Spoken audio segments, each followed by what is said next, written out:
दोस्तों आज मैं मुंशी प्रेमचंद जी की एक बहुत ही प्रसिद्ध कहानी है कफन। तो आज मैं उस कफन कहानी पे चर्चा करने जा रहा हूँ। तो मैं इसी के साथ कहानी प्रारंभ करता हूँ। कफन प्रेमचंद। झोपड़े के द्वार पर बाप और बेटा दोनों एक बुझे हुए अलाव के सामने चुपचाप बैठे हुए थे और अंदर बेटी की जवान बीवी बुधिया प्रसव वेदना से पछाड़ खा रही थी। रह रहकर उसके मुंह से ऐसी दिल हिला देने वाली आवाज निकलती थी कि दोनों कलेजा थाम लेते थे। जाड़े की रात थी। प्रकृति सन्नाटों में डूबी हुई। सारा गांव अंधकार में लय हो गया था। धीसू ने कहा, मालूम होता है बचेगी नहीं। सारा दिन दौड़ते हो गया, जा देख तो आ। माधव चिढ़कर बोला, मरना ही है तो जल्दी मर क्यों नहीं जाती? देखकर क्या करूं?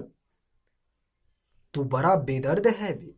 साल भर जिसके साथ सुख चैन से रहा, उसी के साथ इतनी बेवफाई। तो मुझसे तो उसका तरपना और हाथ पांव पटकना नहीं देखा जाता। चमारों का कुनबा था और सारे गांव में बदनाम। धीसू एक दिन काम करता तो 3 दिन आराम। माधव इतना कामचोर था कि आधे घंटे काम करता तो घंटे भर चिलम पीता। इसीलिए उन्हें कहीं मजदूरी नहीं मिलती। घर में मुट्ठी भर भी अनाज मौजूद हो तो उनके लिए काम करने की कसम थी। जब 2-4 फाके हो जाते तो धीसू पेड़ पर चढ़कर लकड़ियां तोड़ लाता और माधव उसे बाजार में बेच आता। और जब तक वह पैसे रहते दोनों इधर उधर मारे मारे फिरते। और जब फाके की नौबत आ जाती तो फिर लकड़ियां तोड़ लाता या मजदूरी की तलाश करते। गांव में काम की कमी तो न थी। किसानों का गांव था। मेहनती आदमी के लिए 50 काम थे। मगर इन दोनों को लोग उसी वक्त बुलाते जब 2 आदमियों में से एक का काम पाकर भी संतोष करने के सिवा और कोई चारा नहीं होता। अगर दोनों साधु होते तो उन्हें संतोष और धैर्य के लिए संयम और नियम की बिल्कुल जरूरत न होती। यह तो इनकी प्रकृति थी, मतलब आदत था। विचित्र जीवन था इनका। घर में मिट्टी के 2-4 बर्तन के सिवा कोई संपत्ति नहीं। फटे चिथड़ों से अपनी नग्नता को ढके हुए जिए जाते थे। संसार की चिंताओं से मुक्त और कर्ज से लदे हुए। गालियां भी खाते, मार भी खाते, मगर कोई गम नहीं। दिन इतने की वसूली की बिल्कुल आशा न रहने पर भी लोग इन्हें कुछ न कुछ दे दिया करते थे। मटर आलू की फसलों में दूसरों के खेतों से मटर या आलू उखाड़ लाते, है ना, और उन्हें भून भून कर खा लेते, या 10-5 ऊख उखाड़ लाते और रात को चूसते। धीसू ने इसी आकाशवृत्ति से 60 साल की उम्र काट दी और माधव भी सपूत बेटे की तरह बाप के पद चिन्हों पर चल रहा था, बल्कि उसका नाम और भी उजागर कर रहा था। इस वक्त भी दोनों अलाव के सामने बैठकर आलू भून रहे थे, जो कि किसी के खेत से खोद लाए थे। धीसू की स्त्री का तो बहुत दिन हुआ देहांत हो गया। माधव का ब्याह पिछले साल हुआ।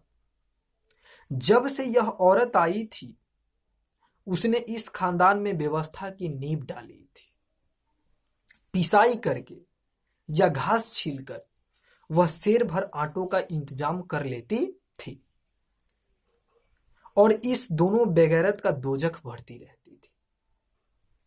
जब से वह आई यह दोनों और भी आलसी और आराम तलब हो गए, बल्कि कुछ अकरने भी लगे थे। कोई कार्य करने को बुलाता तो निर्व्याज भाव से दुगुनी मजदूरी मांगते। वही औरत आज प्रसव वेदना से मर रही थी और यह दोनों शायद इसी इंतजार में थे कि वह मर जाए तो आराम से सोए। धीसू ने आलू निकालकर छिलते हुए कहा, जाकर देख तो क्या दशा है उसकी। चुड़ैल का फिसाद होगा और क्या। यहां तो ओझा भी 1 रुपये मांगता है।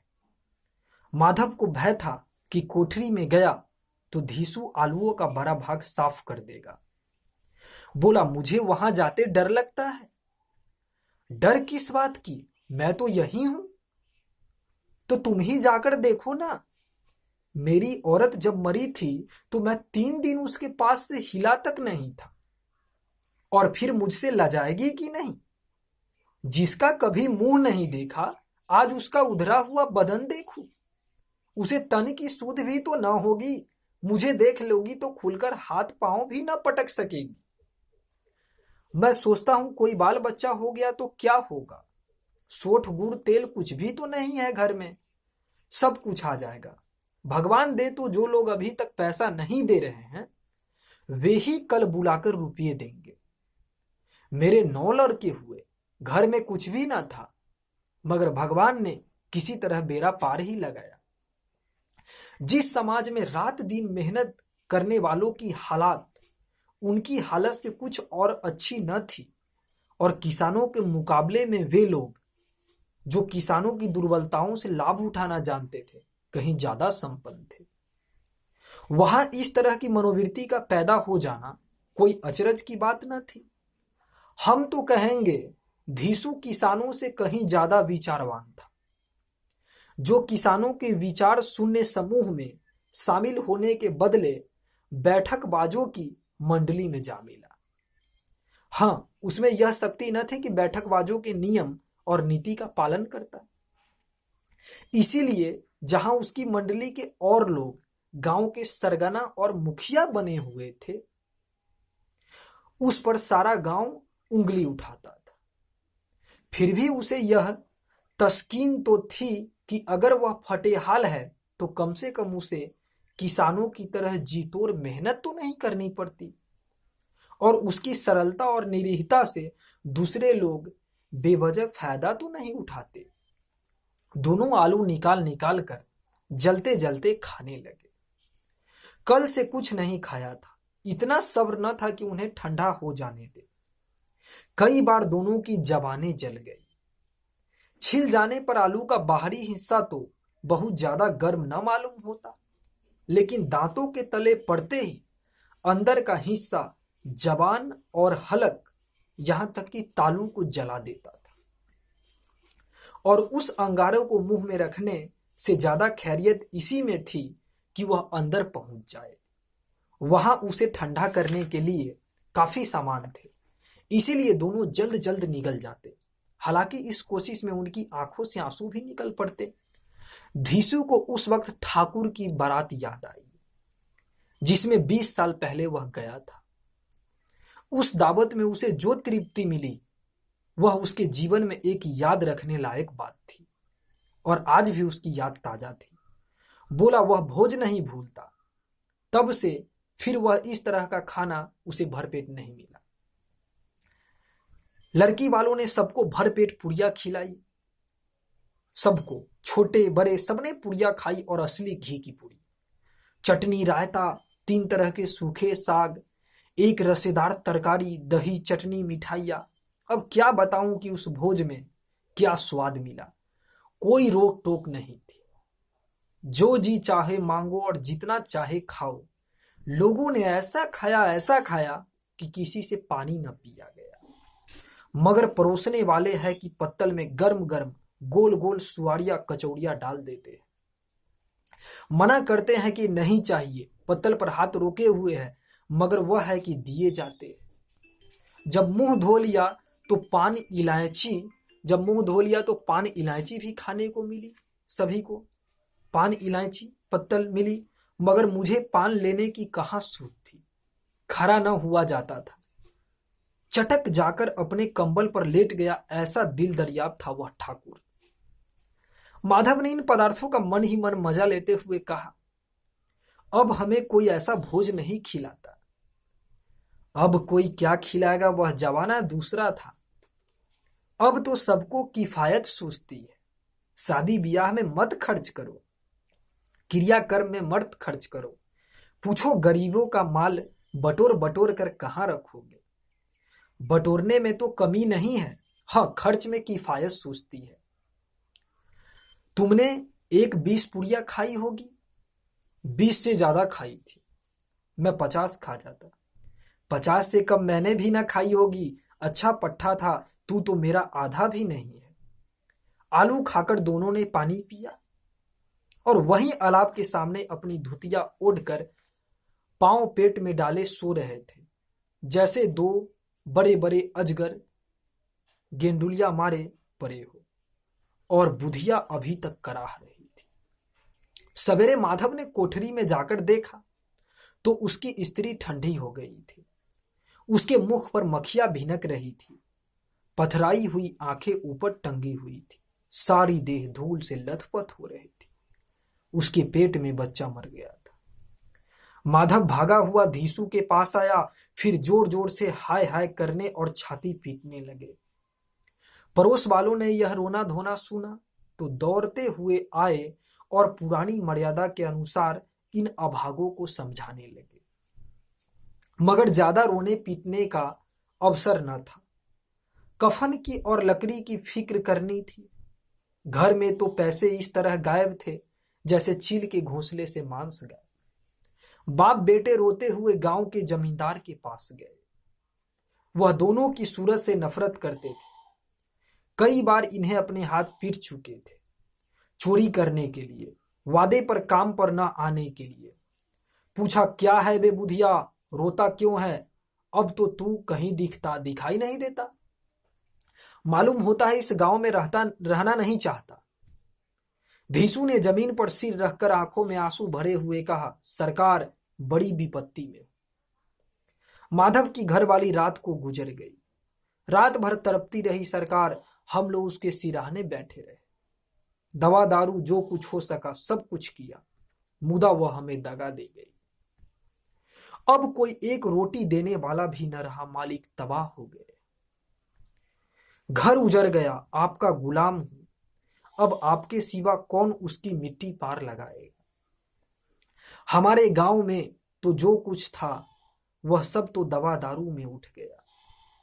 सरकार की दया होगी तो उसकी मिट्टी उठेगी।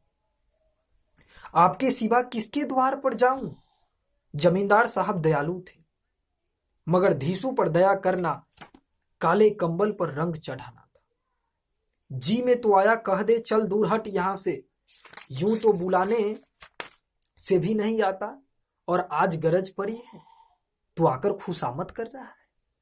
हरामखोर कहीं का बदमाश। लेकिन यह क्रोध या दंड का अवसर न था। जी में कुटते हुए 2 रुपये निकालकर फेंक दिए, मगर संतावना का एक शब्द भी मुंह से न निकला। उसकी तरफ ताका भी नहीं, जैसे सिर का बोझ उतार रहे। अब जमींदार साहब ने 2 रुपये दिए तो गांव से बनिया महाजनों को साहूकार कैसे होता। धीसू जमींदार के नाम का ढिंढोरा भी पीटना खूब जानता था। किसी ने 2 आने दिए, किसी ने 4 आने। 1 घंटे में धीसू के पास 5 रुपये की अच्छी खासी रकम जमा हो गई। कहीं से नाज मिल गया, कहीं से लकड़ी, और दोपहर को धीसू और माधव बाजार से कफन लाने चले गए। इधर लोग बांस वगैरह काटने लगे। गांव की नर्म दिल स्त्रियां आकर लाश को देखती और उसकी बेक्सी पर 2 आंसू गिराकर चली जाती। बाजार में पहुंचकर धीसू बोला, लकड़ी तो उसे जलाने भर को मिल गई है, क्यों माधव?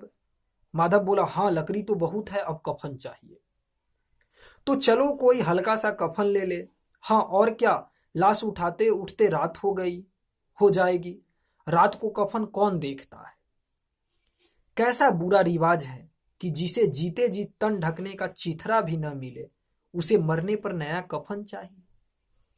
कफन लाश के साथ जल ही तो जाता है, और क्या रखा रहता है।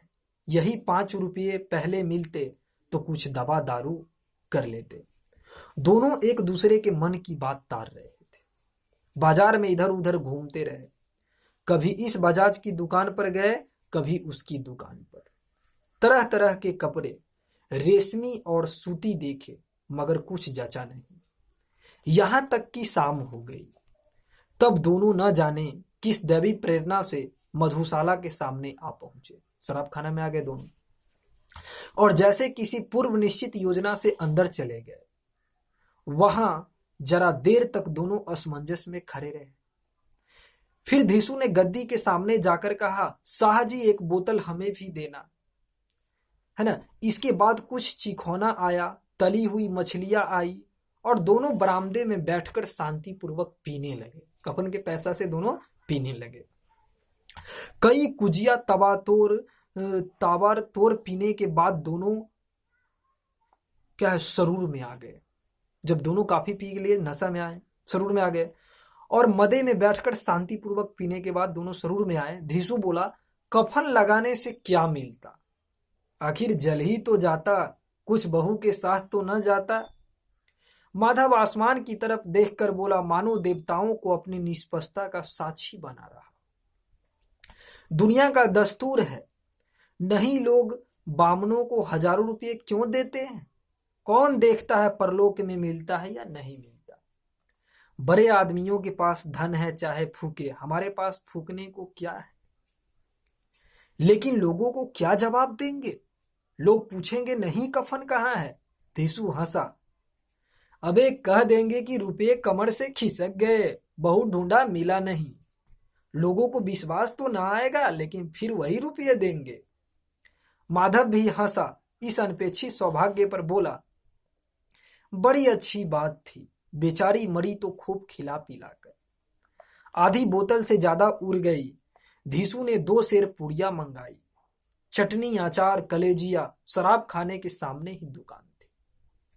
माधव लपककर 2 पत्तलों में सारा सामान ले आया। पूरा 1.5 रुपये और खर्च हो गया, सिर्फ थोड़े से पैसे बचे थे। दोनों इस वक्त शान से बैठे पुड़िया खा रहे थे, जैसे जंगलों में कोई शेर अपना शिकार उड़ा रहा। न जवाबदेही का खौफ था, न बदनामी की फिक्र थी। इन भावनाओं को उन्होंने बहुत पहले ही जीत लिया था।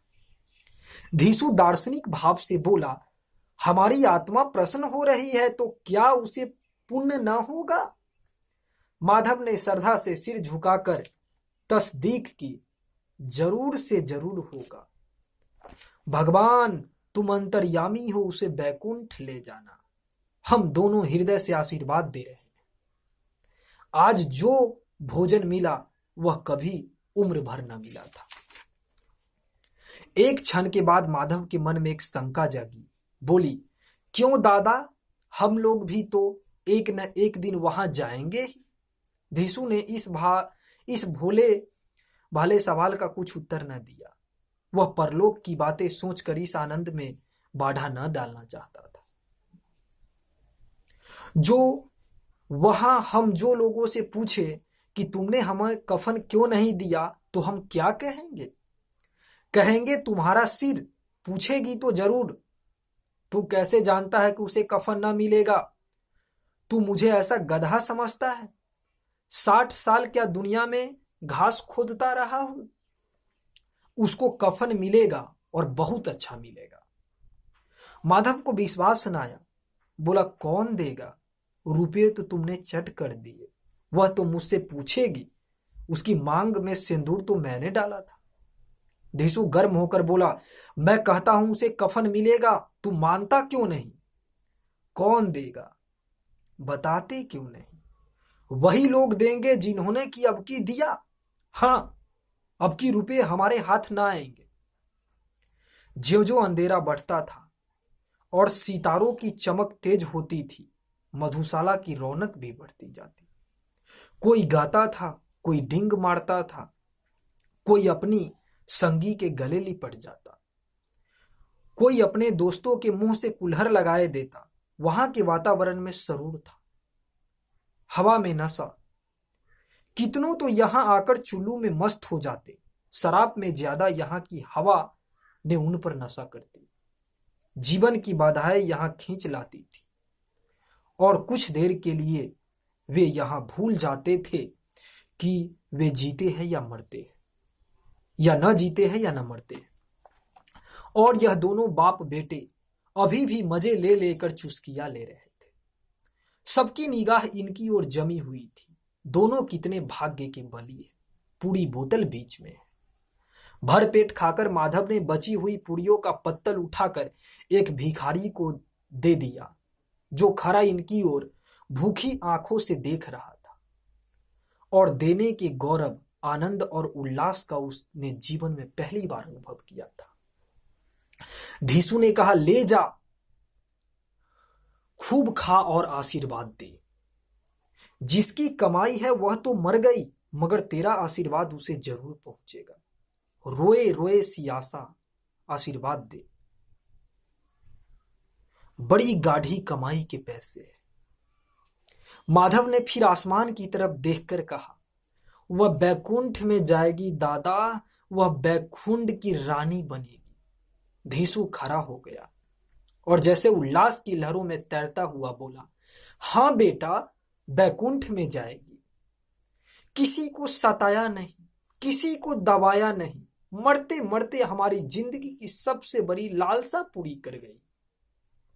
वह न बैकुंठ जाएगी तो क्या ये मोटे मोटे लोग जाएंगे जो गरीबों को दोनों हाथों से लूटते हैं और अपने पाप को धोने के लिए गंगा में नहाते हैं और मंदिरों में जल चढ़ाते हैं। श्रद्धालुओं का यह रंग तुरंत ही बदल गया। अस्थिरता नशे की खासियत है। दुख और निराशा का दौर हुआ।